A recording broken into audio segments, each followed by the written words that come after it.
Shop the Sherwin-Williams 4th of July sale and get 30% off paints and stains June 27th through July 7th. With prices starting at $34.29, it's the perfect time to transform your space with color. Whether you're looking to revamp your interior or exterior, we have you covered with bold hues, soothing neutrals, and everything in between.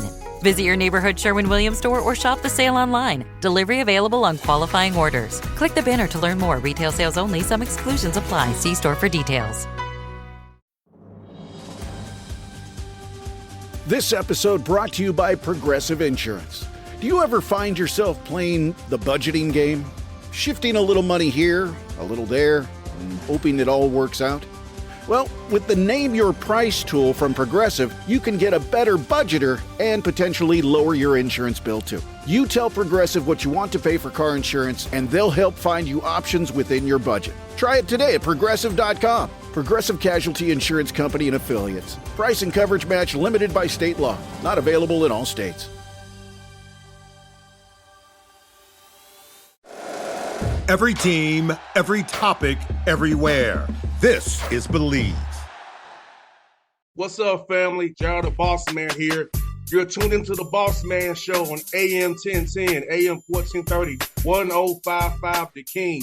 Check The King out at 105theking.com and the Bossman Show at bossmanshow.com. Hit me up on Instagram, The Bossman Show, Twitter at Bossman Show, and Facebook, Bossman Show. It's the Bossman on your radio. Listen to the Bossman Show with your host, JR, Saturdays at 9 a.m. right here on AM 1010, The King. What's up, good people?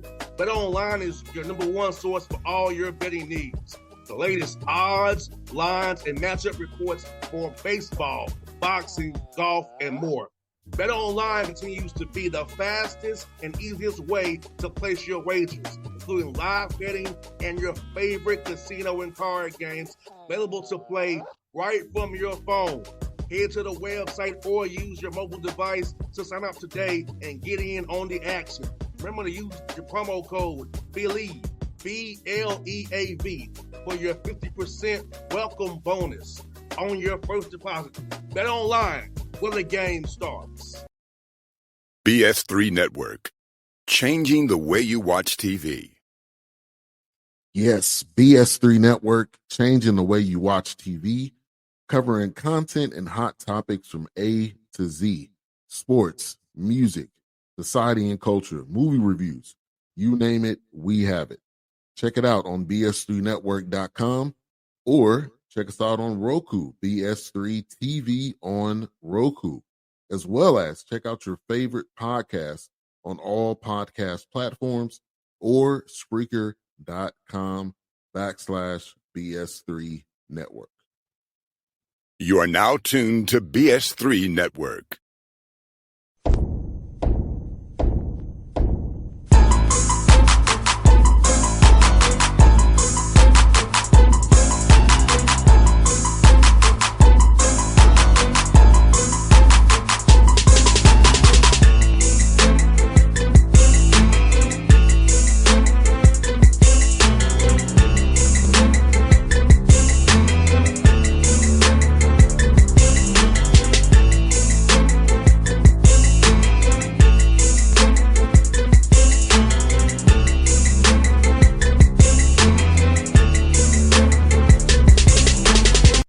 Back on the Bossman Show, close friend, brother of mine, my good friend at Queens, Grant Leonard, here on the Bossman Show. Every with us, rebound coordinator DB. What's up, guys? How y'all doing?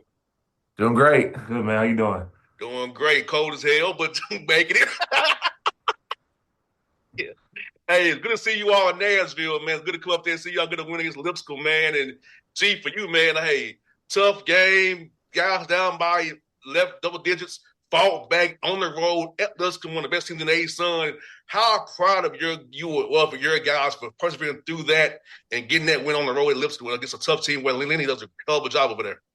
Yeah, really proud of them. It was really a statement victory, battling through the adversity of being down, but more importantly, just like they're really good and they don't beat themselves. So late in that game, we executed 9 of 11 times down the stretch.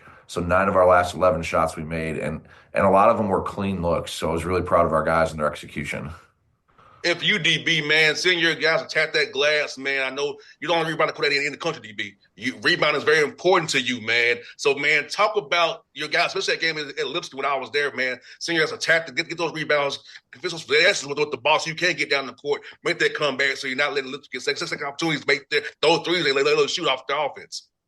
Yeah, so I mean, it's a group effort. You know, G emphasized this thing called championship rebounding in practice, and our whole staff, everybody fully bought into it. And it's every possession thing. You know, it's really just good to see our guys go out there and battle on the road in a tough environment and pull out the win. And like I said, of course, we've been dominating the glass is also a great thing. No doubt, man. And you know what, DB, I'm asking this, man, and Eugene knows too, man, like rebounding is so important because if you don't have the ball, you can't score the ball, right? They keep on getting rebounds. You got to get a rebound. You don't have to get another option to score. And also, if you get the rebound and score in your offense, you can come back on defense, set defense. Not have to worry about them being out of transition, getting easy baskets and wide open threes. Yeah, I really believe this, that, obviously dunks are a huge energy booster to a team, and so are our threes. But I think one of the most deflating things to a team is giving up, like playing great defense, giving up an offensive rebounding and watch them stick back in. I think it's one of the hugest momentum plays in a game, and our team's really bought in. Our offensive rebound rate's up, but probably even better, our defensive rebounding since about December 3rd, you can see we clear space. And we actually get 1 or 2 box out fouls a game, which I applaud because, hey, that means guys are really going and they're hitting guys and carving space out.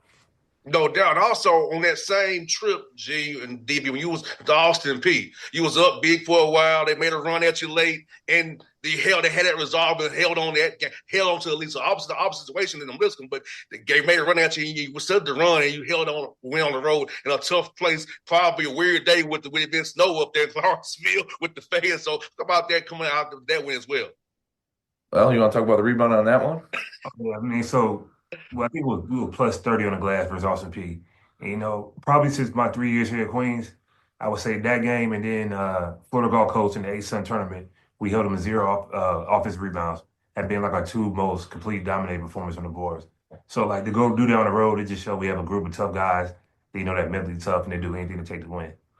No doubt. And then you go down to Stetson, to DeLand, Florida, man, and play those guys who you've had some battles with in the past, G and DB, as you would know. Get the win down there at Stetson, who was the ACL champions last year. So how cool is it to keep that road momentum going down there and beating those guys and having your guys perform well down there, man? That was really our first time since we've been Division I. This is year 3 that we've put a complete performance on the road where we kind of led wire to wire and ended up winning by 35. And I thought our guards, and again, rebounding fueled it. You watched the first half, and Stetson got no second chance opportunities. I mean, it was evident that our guys were pursuing the ball and rebounding, but boxing out. And so watching us do that and then get out in transition, it was an awesome game to watch. And I thought as a team, it really brought our team together knowing that they could do that for a full 40 minutes. And G and DB for both of you, man, as you are in year 3 of this D1 transition, seeing your guys get the wins now, seeing the put your labor come to bear now, that you're 12-7 right now, 5-1 A-Sun, right there in the thick of it right now. Talk about just seeing the pride of seeing the transition, seeing what your guys are doing as you all keep growing this program, man. Yeah, and I think DB can say this too. Like we always believe we're a championship level program, and we're going through the transition, and maybe we just didn't have enough depth or positional size as the wear and tear of conference season is. But now it is. Austin P, they went small on us because they wanted our shot blocker out of the game, and then we were able to go small but be bigger than them because of our positional size, and then beat them on the glass by 30. And then Stetson went giant on us with multiple 7-footers in the game at the same time, and we were able to pressure them, keep them away from the basket, and still dominate the glass. So this team's figured out a lot of ways to do it. I'm proud of them. We got a lot of guys playing well together right now, and so just really excited as we progress through the season. No doubt. And even watching you guys practice, you all do things with a purpose. It's not just to do it. It's with a purpose. And talk about that, DB and G, when you make a practice plan, having a purpose of what you're trying to do in practice to make your team better and prepared for that game on Thursday and Saturday. I'll let DB handle that one. Okay, so for example, like the championship rebounding that we evolved with, scouting teams, the guys guard the actual action that team will run. in the game, and then they had to have a championship rebounding effort on the glass. So they might get a stop if we feel like, it's not a championship level rebound. Go again, go again. And then our guys be the ones that say, hey, no, run it again. We need another possession at it. And I think it's just been translating over to the game. So they've seen the action before, they know how to stop it, and they know how to finish the play. And G, one thing I noticed this year, man, you have depth this year, man. You can go 9, 10, 11 deep, man, if you have to. And talk about having that depth and having your bench come in with that impact, and then you don't have a drop-off. It's a huge deal. I mean, we're number one in the ASUN in bench points.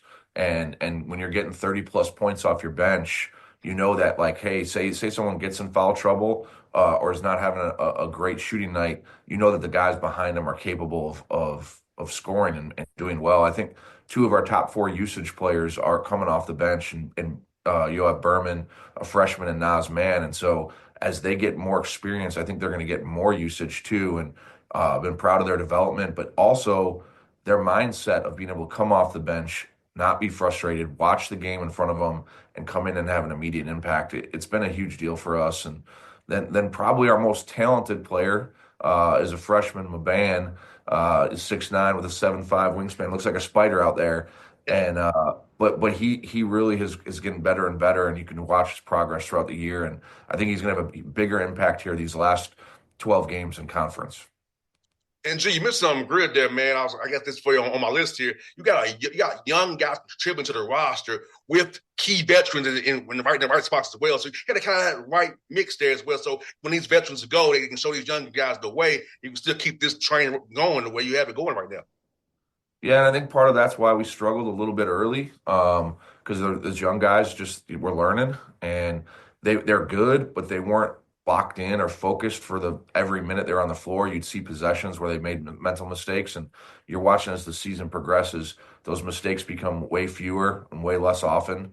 But that's because the veterans that you talk about in practice hold them accountable, and they get better and better.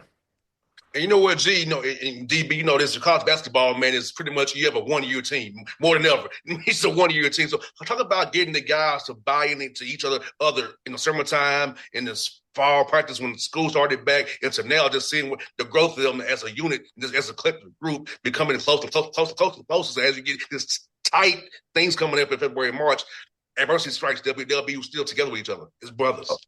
DB, you got that one. Yeah, so I mean, I'll attribute a lot of that to, just how we operate and do things here. So G always says, like, our motto of our school, not to be served, but to serve. So like our staff, for example, our job is to serve our players. We're a player-first program. So, guys see in our office are locked in, to their success. So they get tight together, and then it's just been rolling for the summer. We got a great group of guys. I think it starts from camp, them getting to know each other in practice, and then, like I said, they've been showing on the court in the win-loss column. And I do believe this, like, although you talk about having a one-year roster, but you can still build a lifelong culture and have a program that cares about long-term. And so, yes, rosters are more year to year now, and you're going to have more one-year guys on occasion. But if your foundation is set with guys who care about each other, the program long-term, I still think you can build that type of culture and community and to what DB's talking about, to where you can see it grow throughout the year. No doubt, 100%. And being around you guys, I can tell, man, your guys love each other. The staff is on one accord. None of that stuff you see some staff where you can tell attention that all I felt was love amongst you all the 2 days I was around you all, man. Yeah, it's a big deal. I mean, you gotta enjoy being. We spent a lot of time together, traveling, but then also time with families, holidays, all that kind of stuff. And, if you guys don't enjoy being around each other, it makes it really difficult. And this group, the staff really enjoys being around each other, but we love being around the players too. They're a fun group to coach. And that starts with the leaders, Bryce Cash and Leo and Malcolm. Man, those are awesome people. And I really enjoy being around them, but they've really done a great job with those younger players, making them feel a part of it.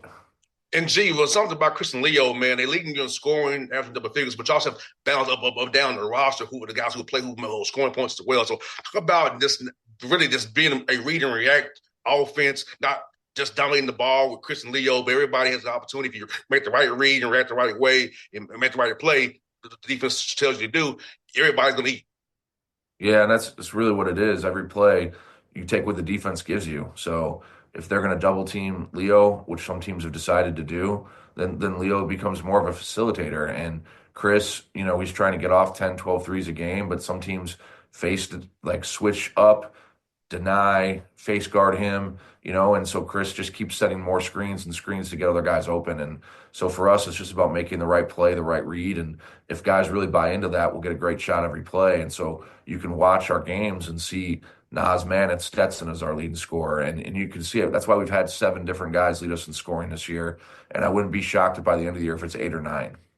No doubt. And G, also, man, you played a very competitive non-conference schedule, going on the road with some tough places, man. And how do you feel that's helped your team now, getting those lumps on non-conference and playing some money games you have to play at your level, but benefiting the guys now by their play now, like in A-Sun play?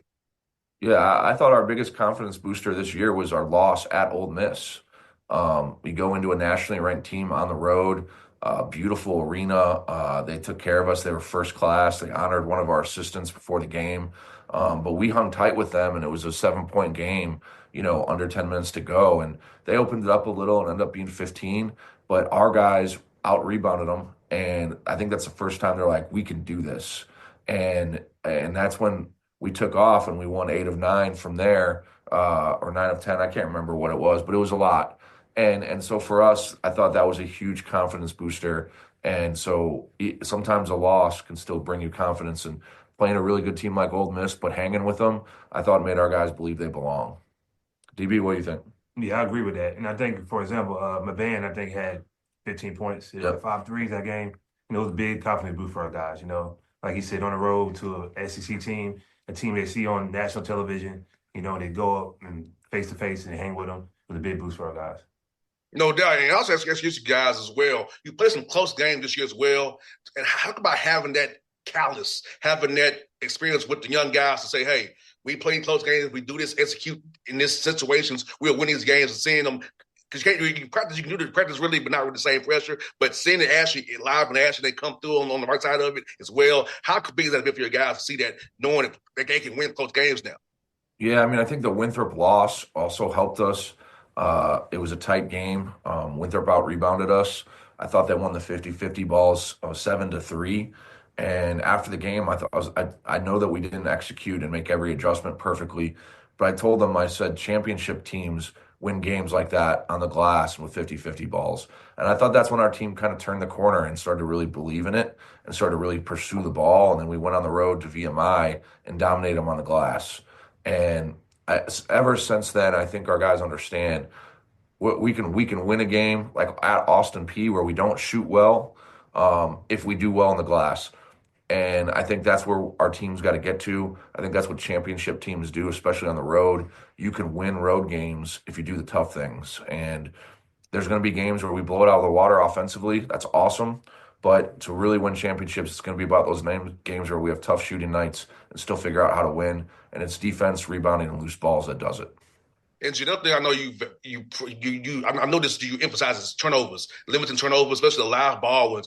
Talk about how your team's really been valving the ball more and more as the seasons went on here. Still an area of growth, and we're getting better with it. Our turnover rate's still a little higher than we would like, but we have been getting better and better, and you start to see in conference play, we get to 12 or under, and we usually win a game. And so our guys are starting to value the ball more. They're starting to make less risky passes, can just make the right play. And, DB's down there in the guts of practice, and talk about, your discussion with our guys on that. Yeah, we just, tell our guys, every possession is valuable. Early on in the game, sometimes we start off with little turnovers here and there. We're like, listen, it don't matter score is 0-0. We're up 15, down 15. Every possession is valuable. And I think our guys, you're watching a lot of film with the staff here, trying to figure out where they can limit their turnovers, risky plays, and just how to continue to get better. And DB, for you, man, you're a Queens grad, man, Queens alum, man. How cool is it for you to be a part of Queens is on the rise with this D1 transition, being here with G, man, and just to be able to know that you put an imprint on places that you played at. They put the imprint in it in more ways than one, brother. Yeah, it's awesome, man. As an alum, all the alums here, especially basketball, they have a big pride and they feel invested in our program. So we were recruiting the other day, me and G, and also Bulldog. We went to dinner with one of the best players ever played here, Sean Willett. You know, he just decided, he was saying, he mentioned in the comment, like, man, you know, the D1 now, like, it doesn't matter if it's D2, D1, everybody, you know, feels proud for what's going on. And, like, sometimes I catch myself on the bench like, wow, man, like, you know, Queens just beat Lipscomb on the road. You know, it's a big deal. But it's also a bigger deal to me. I know it used to be Queens beat Mars Hill, you know. So it's just, we're more on the national stage. And everybody gets to see, you know, the hard work that a lot of people have been putting in over the years here to build this program. Shout out to Sean Willett, who we had lunch or dinner with. Yeah. Chick-fil-A, that's all he ever wants to eat. But he did just get a contract in Lebanon. So literally the day after we met, he was so excited. He got a contract in Lebanon. He flew out and he hit me up, and I'm just excited for Sean and his next chapter. I think it's his 6-year pro. No doubt. And G, man, another one I ask you and DB about the emphasis on player development, helping guys grow their games to be able to play overseas and get guys contracts after playing at Queens. So how important it is for you to help those young men after they get through playing for you?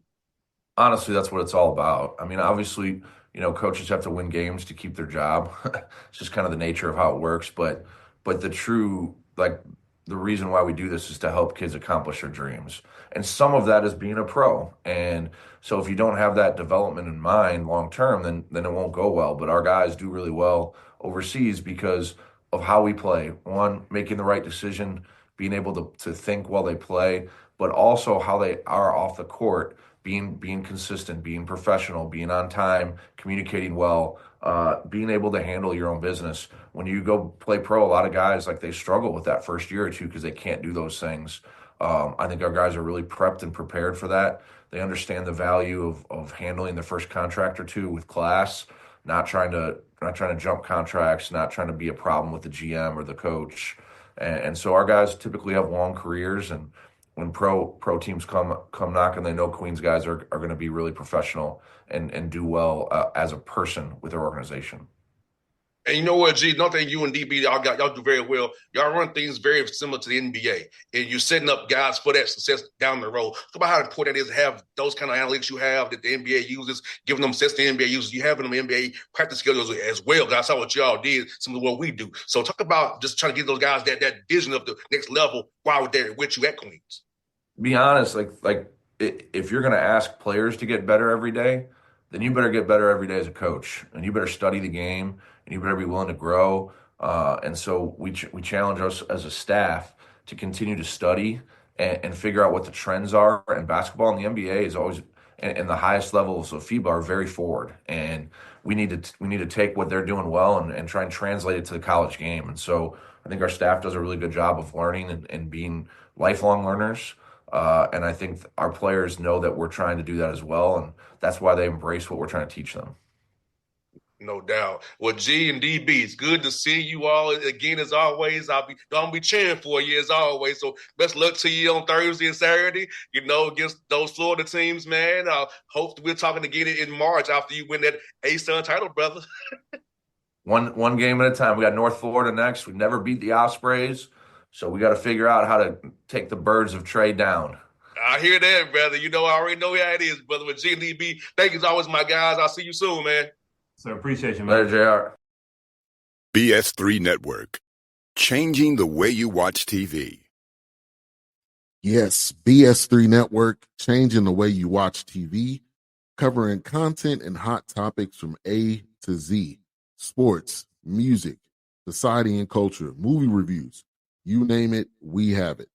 Check it out on bs3network.com or check us out on Roku, BS3 TV on Roku, as well as check out your favorite podcast on all podcast platforms or Spreaker.com/BS3 Network.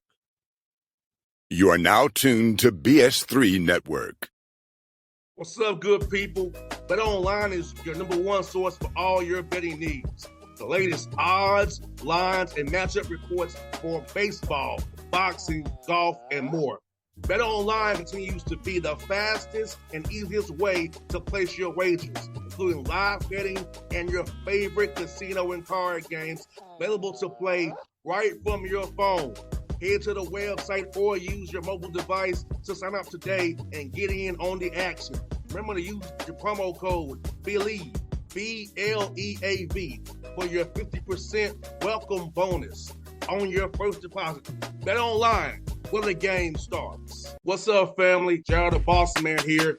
You're tuned into the Bossman Show on AM 1010, AM 1430, 1055 The King. Check The King out at 105theking.com and the Bossman Show at bossmanshow.com. Hit me up on Instagram, The Bossman Show, Twitter at Bossman Show, and Facebook, Bossman Show. It's the Bossman on your radio. Listen to The Bossman Show with your host, JR, Saturdays at 9 a.m. right here on AM 1010, The King.